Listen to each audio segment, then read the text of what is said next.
Hello everyone, मेरा नाम है संगीता और आज की क्लास में हम लोग प्रेजेंट कॉन्टिन्यूअस टेंस बनाना सीखेंगे। प्रेजेंट कॉन्टिन्यूअस टेंस बहुत ही आसान है। प्रेजेंट कॉन्टिन्यूअस टेंस का इस्तेमाल हम लोग 3 स्थितियों में करते हैं। पहला, हमारे देखते या बोलते समय घटना चल रहा होना चाहिए। दूसरा है किसी व्यक्ति या वस्तु का अवस्था या उसकी परिस्थिति का वर्णन करने के लिए हम प्रेजेंट कॉन्टिन्यूअस टेंस का इस्तेमाल करते हैं। और निकट भविष्य में होने वाली घटनाओं को बताने के लिए भी हम इस टेंस का यूज़ करते हैं।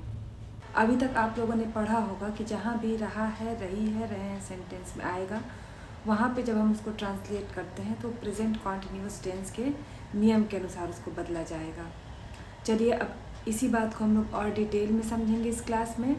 जो कार्य प्रेजेंट में चल रहा हो या जब हम उसको बोल रहे हैं तब वो कार्य चल रहा हो, तो उस टेंस को बनाने के लिए हम प्रेजेंट कॉन्टिन्यूअस टेंस का इस्तेमाल करते हैं। इसका फॉर्मूला बहुत ही आसान होता है। इसमें सबसे पहले हम सब्जेक्ट रखते हैं, उसके बाद is MR.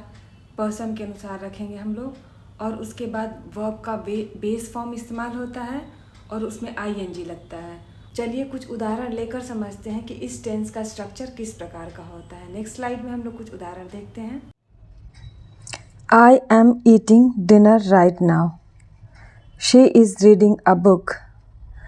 They are playing soccer in the park. He is watching TV. We are studying for our exams. इन सब में देखिए क्रियाएं कैसी हो रही हैं, अभी तुरंत आपकी आंखों के सामने हाल फिलहाल होती हुई समझ में आ रही हैं।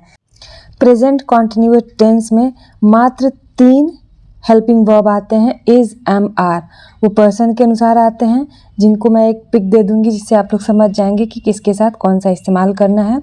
ये चार्ट सब्जेक्ट और उसके साथ यूज होने वाले हेल्पिंग वर्ब का है। ये हेल्पिंग वर्ब सहायता करते हैं टेंस बताने में, उसकी वॉइस बताने में और उसका मूड बताने में। तो यहाँ पे इज़, एम, आर से हमें टेंस का और स्पेसिफिकली क्लैरिटी मिलती है कि किस टेंस के बारे में बात हो रही है। Verb plus ING. को हम लोग प्रेजेंट पार्टिसिपल फॉर्म कहते हैं वर्ब का। हेल्पिंग वर्ब की सहायता से हमें टेंस का पता चलता है। जैसे इज़, एम, आर इस्तेमाल हो रहा है तो आप जान जाएंगे कि प्रेजेंट की बात हो रही है। वॉज, वर ही इस्तेमाल होने से आपको पता चल जाएगा कि पास्ट के बारे में बात हो रही है। हैज़ अब के इस्तेमाल से आपको पता चलेगा कि परफेक्ट टेंस का इस्तेमाल हो रहा है। इसलिए हेल्पिंग वर्ब बहुत ही इम्पॉर्टेंट हो जाते हैं टेंस पढ़ते समय।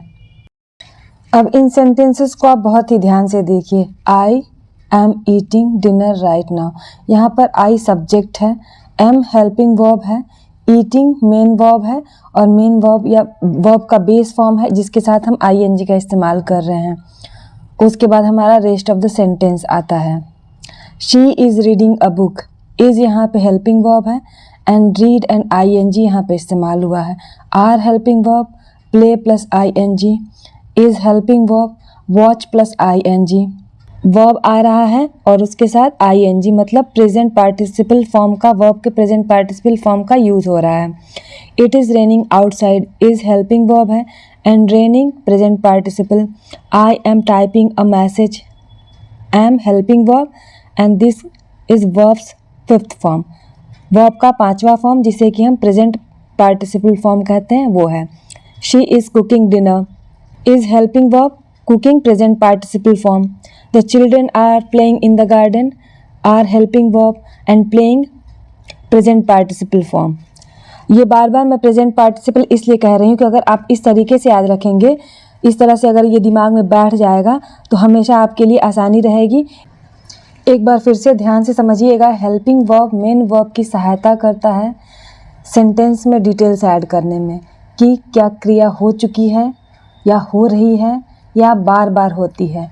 हेल्पिंग वर्ब और मेन वर्ब दोनों मिलकर ये काम करते हैं। और प्रेजेंट कॉन्टिन्यूअस टेंस में काम को 3 भागों में बांटा गया है।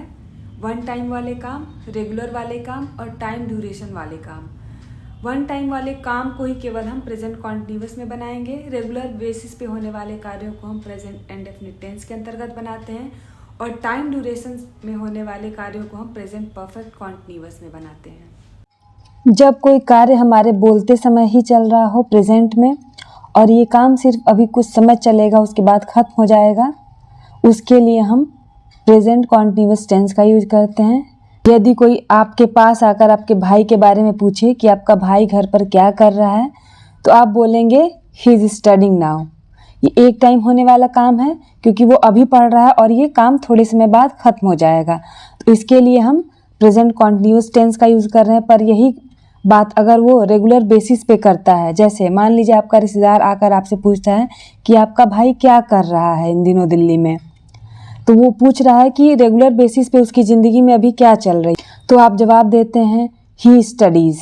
कि हिंदी में रहा है जैसे शब्द का यूज़ करके क्वेश्चन पूछा जा रहा है, पर ये सेंस दे रहा है डेली बेसिस पे होने वाले कामों के लिए, इसलिए हम इसमें प्रेजेंट इंडेफिनिट टेंस का प्रयोग करेंगे क्योंकि वो रेगुलर बेसिस पे वहाँ पढ़ रहा है, यह भी हाल ही में केवल नहीं पढ़ रहा है। अब तीसरे एग्जाम्पल पे आते हैं टाइम ड्यूरेशन वाले में। इसमें आपको अगर आपसे कोई पूछ रहा है कि सुबह से आपका भाई क्या कर रहा है, तो आपको इसमें खुद ही पता चल रहा है कि वो सुबह का इस्तेमाल कर रहे हैं। तो इस तरह का सवाल का जवाब देते समय आप बताएंगे he has been studying since morning. चूँकि यहाँ पे एक टाइम आ गया है, वहाँ से पूछा जा रहा है, इसलिए यहाँ पर प्रेजेंट परफेक्ट कॉन्टिन्यूअस टेंस का यूज होगा। निकट भविष्य की जानकारी या योजना के लिए भी इस टेंस का यूज़ किया जाता है। मतलब नियर फ्यूचर में कोई घटना अगर घटित होने वाली है, उसके लिए भी हम प्रेजेंट कॉन्टिन्यूअस टेंस का यूज़ कर सकते हैं। जैसे मान लीजिए आपके रिश्तेदार ने आपसे पूछा कि आपका भाई कब आ रहा है, when is your brother returning, तो आप कह सकते हैं ही इज़ कमिंग टुमारो, वह कल आ रहा है। तो ये भविष्य की बात है, लेकिन इसको हम प्रेजेंट कॉन्टिन्यूअस टेंस में बना रहे हैं। दूसरा एग्जाम्पल हो सकता है कि यह मूवी कब आ रही है, when is this movie coming out, तो आप इसका आंसर दे सकते हैं this movie is coming out on 15th। एक अन्य एग्जाम्पल भी लेते हैं, यह दुकान कब बंद हो रही है, तो इसका आंसर हो सकता है the shop is closing 10 PM। Next slide में हम लोग प्रेजेंट पार्टिसिपल बनाने के नियमों को देख लेते हैं। मतलब वर्ब में ing जोड़ने के तरीकों को भी देख लेते हैं। इसके कुछ रूल्स हैं जिनको हमें फॉलो करना चाहिए करेक्ट इंग्लिश राइटिंग के लिए। ऐसे वर्ब एंड्स जिनके आखिरी में साइलेंट ई आता हो, उनमें ई हटा के ing ऐड कर देते हैं। जैसे bake baking, smile smiling, ride riding, come coming, write writing. दूसरे ऐसे प्रकार के वर्ब एंडिंग्स जिनके आखिरी दो शब्द एक वॉवेल और एक कॉन्सोनेंट आता हो। वॉवेल्स में ए ई आई ओ यू कुछ भी हो सकता है और उसके बाद एक कॉन्सोनेंट आता हो, तो हम लोग कॉन्सोनेंट को डबल कर देंगे ing लगाते समय। जैसे हिट का hitting, travel travelling, stop stopping, admit admitting, refer referring. ऐसे वर्ब्स एंडिंग जिनमें लास्ट में सी आता हो, तो उनका सी के बाद के ऐड कर दिया जाता है। जैसे picnic picnicking, traffic trafficking, mimic mimicking, and in most other cases just add ing। तो इस क्लास में हमने सीखा कि हेल्पिंग वर्ब क्या होते हैं, प्रेजेंट पार्टिसिपल या V5 फॉर्म क्या होता है, और प्रेजेंट कॉन्टिन्यूअस टेंस बनाने के नियम को समझा। अगली क्लास में हम लोग इसके नेगेटिव और इंटरोगेटिव फॉर्म को देखेंगे। अगर आपको ये वीडियो हेल्पफुल लगी हो तो आप अपने फ्रेंड और फैमिली के साथ इसको शेयर कर सकते हैं, और अगर आपको पसंद आई हो तो आप लाइक करना ना भूलें and also subscribe. Thank you.